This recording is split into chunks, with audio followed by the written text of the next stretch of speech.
Hello, and welcome to More Intelligent Tomorrow, a wide-ranging exploration of the potential impact of AI on the world around us, as envisioned by the future heroes of the human and machine intelligence revolution.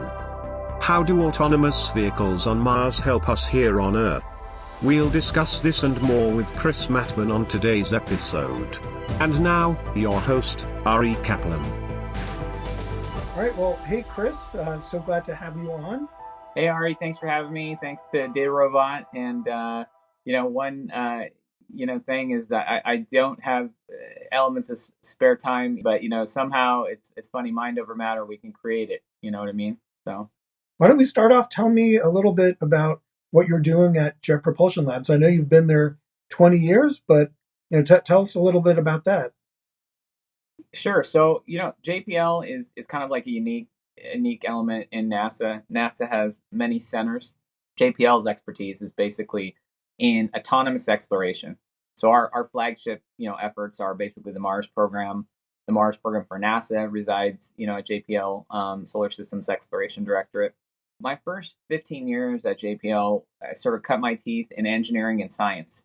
I helped to build space processing or data processing systems on the ground. We call them instrument processing systems. After 2009, I kind of got sick of babysitting the instrument up the hill, and we had delivered 3 missions with the same system at that point. And so then I went into technology development with DARPA, and other non-NASA customers, and that's a specialty of JPL, is that we can do non-NASA work. We can work with other partners and things because that's what the national labs do, for the government, for their various government sponsors. And so I went into tech development, and really the last 5 years I've been in IT. Yeah, that's very cool. And yeah, the name of this podcast is More Intelligent Tomorrow. So yeah, we in our audience loves AI, and we'll get to that in a minute. But one of the things you were talking about is you analyze terabytes of data, and I know you've been there 20 years, but even prior to that, that's more than like the Voyager missions. I'm sure they didn't have that much online. Yeah, and so, Ari knows a thing or two about Voyager. He was at Caltech, and Ari's never out of the family. So, we know that. We want to let everyone know that he's still in the family. I like it. He's got his Caltech hat. And so it's funny you mentioned Voyager. Yeah, so Voyager's in interstellar space. It was twin, satellites. These are the things that, you hear about with the Carl Sagan and the record and, putting stuff on, it's so future life will know about us and things like that. So yeah, so Voyager, those twin satellites are in interstellar space. They take about 8 bits of data that they downlink, and that takes, I think, something like 48 hours, right, to get there. So yeah, so the further away it is, the harder it is. Like, not a lot of people know if you're communicating with Mars, right, from Earth, it's like, oh, why can't we get live video? And well, Earth to Mars is 8 minutes round trip for anything, for a command, and then to even get a signal back. And, because radio frequencies can only travel through the, interstellar medium and cosmic radiation so fast. And so, yeah, so deep space, less data back; near Earth, more data back; interstellar, we got Voyager, even less. Today, really quick, interesting use case for AI is, okay, fast forward to today. Today, we still don't have really, I'll call terrestrial type of processors on rovers. We don't have GPUs, in short. We've got the Rad 750, and it's because we're risk averse. We're space. We're NASA.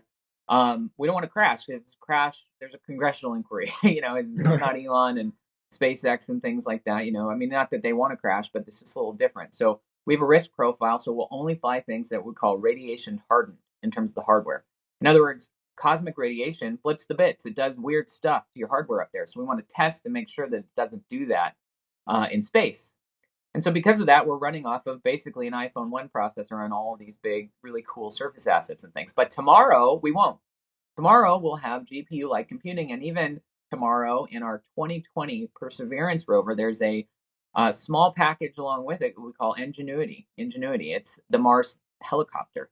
It's a technology demonstration. And guess what's on that? It's a Qualcomm Snapdragon, which is a GPU-like chip. And, because it's a technology demonstration, it's not part of the core science mission, we can be a little bit more risk profile. And also in the future, there'll be something called high-performance spaceflight computing. And that's to have a GPU multi-core-like capability that is radiation hardened. So in those killer apps, how can we make use of that thin pipeline? Well, if we can run deep learning AI on board, we can do things like drive-by science. We can have the rover generate a caption of the image, a text caption, and instead of getting back 200 images per day to tell us what to do the next day on Mars, because images are bigger, they take more volume and things like that than text, we can send back 1,000,000 captions over that same thin pipe by running deep learning on board if we had GPUs and things like that. So we call that drive-by science. The rover sends back lots and lots of text that describes its surroundings instead of just 200 images. And then the next is called energy-aware optimal auto navigation. Say that 3 times fast.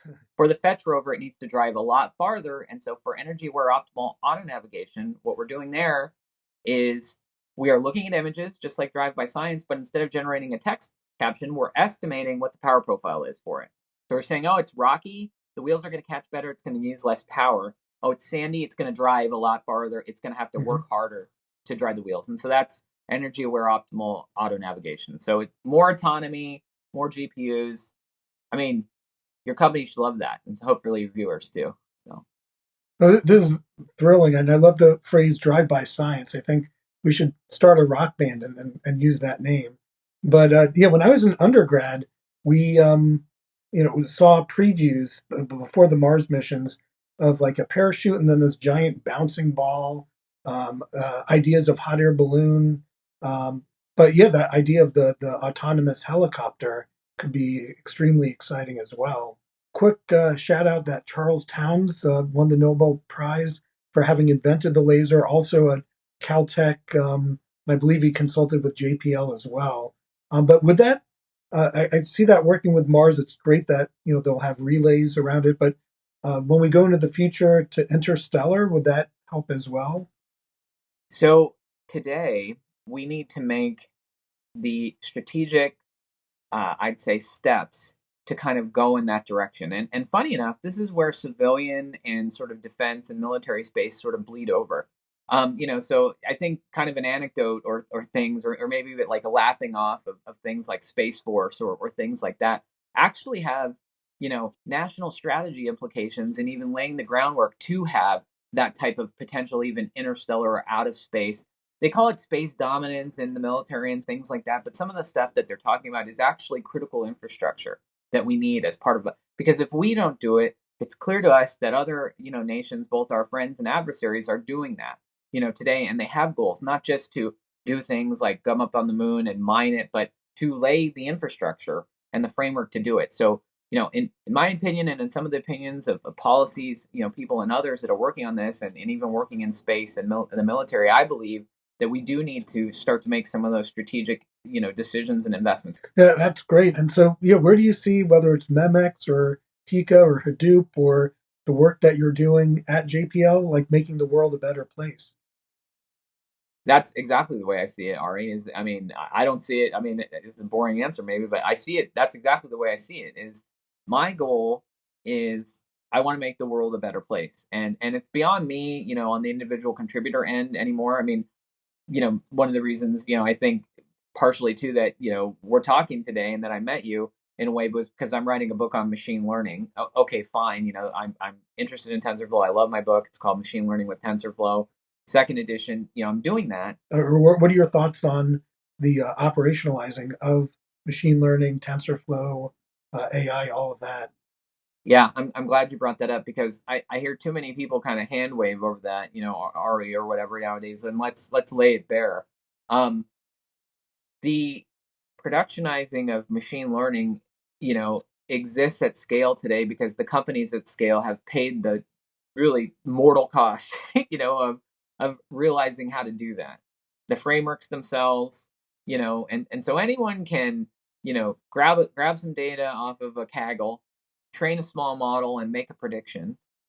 Doing this at scale means likely those predictions falling over and failing right after you can't even get your model trained because your GPU runs out of memory. And then after that, when you can't even get the balanced labeled data set that you need, and so on and so forth. So in other words, everything's on fire, right? But we say, oh, everything's fine. But that's not the truth, for that meme, is you have to understand how to do that at scale. You have to understand the institutional implication of delivering that model. You have to understand the implications of how you automate the generation and exploration of hyperparameters for that and the space, and your company knows a lot about that. And doing that at scale is a little bit different. So there's lots of approaches today to do what's called learning with less labels, to do machine learning without training accuracy, precision, recall, things like that, but using, say, an order of magnitude or a fraction less label data to do it. Can we use 6x less data to train a model and maybe 3x less data to adapt it? Because that's the big thing, domain adaptation. Because no one's going to invest and make another ImageNet, or very few people are going to do that, or companies, because it took 10 years and probably $1 billion, right, to do it. But lots of people are going to take ImageNet, they're going to adapt it to their domain to label images and just change the labels at the end. So data science is going to get more automated. AutoML is here. Even before that, we need to understand how to take research and models and put them in the cloud. Once we do, we need to handle the automation. How do we provide feedback instead of us doing all the model testing? And then finally, how do we make it so that it's not an insane amount of money and 20 years to build a model, and it's a lot less?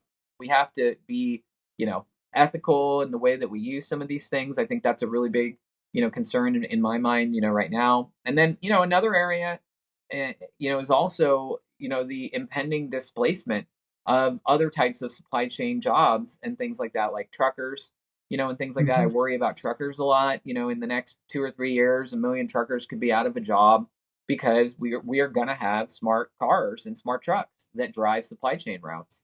And so how do we ensure that we don't lose those people and their livelihoods and things like that?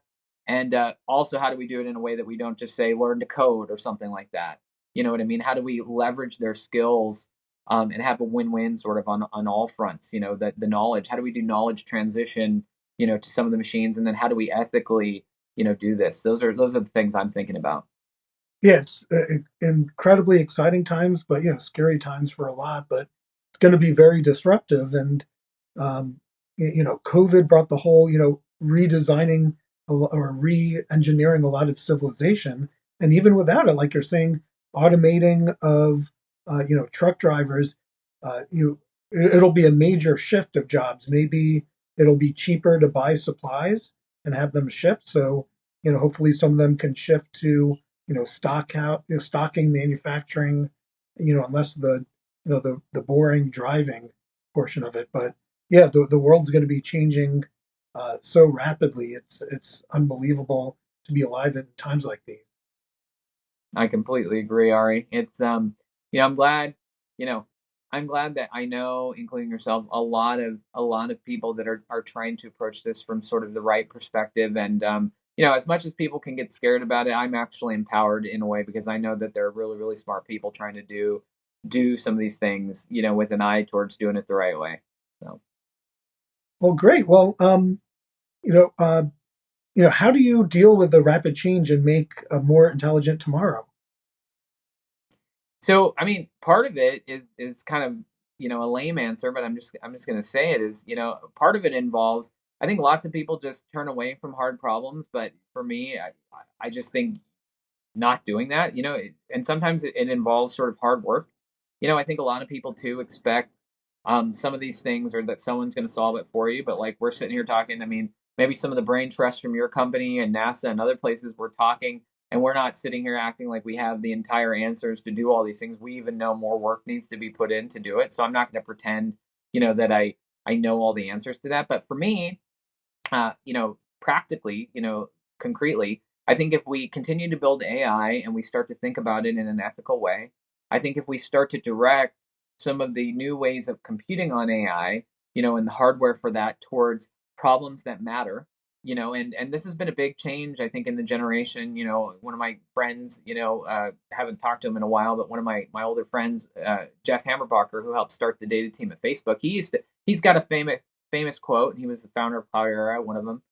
Now he spent probably the last 10 years out of the big data space, and at Mount, he was at Mount Sinai, and he was at other places. He was trying to help cancer, and having a lab there and things like that. And basically, his famous quote is, "The greatest minds of our generation, were basically spending all their time trying to figure out who poked who, on social media and things like that. And what a waste, like let's put those, minds towards solving some of these important problems, and and not even the problems that are today, but it's the problems that we haven't even yet thought about or dealt with, or that will be imposed in a way by technology that we need to have answers to. So instead of fearing technology, I want to use it as a help, and instead of working on problems that don't matter, I'm done with those. And I think we need to work on ones that do. Totally. And then the movie Interstellar with Kip Thorne, Caltech guy.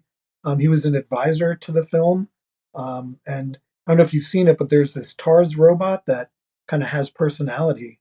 What are your thoughts either on that or robots with, you know, real or seemingly real personalities?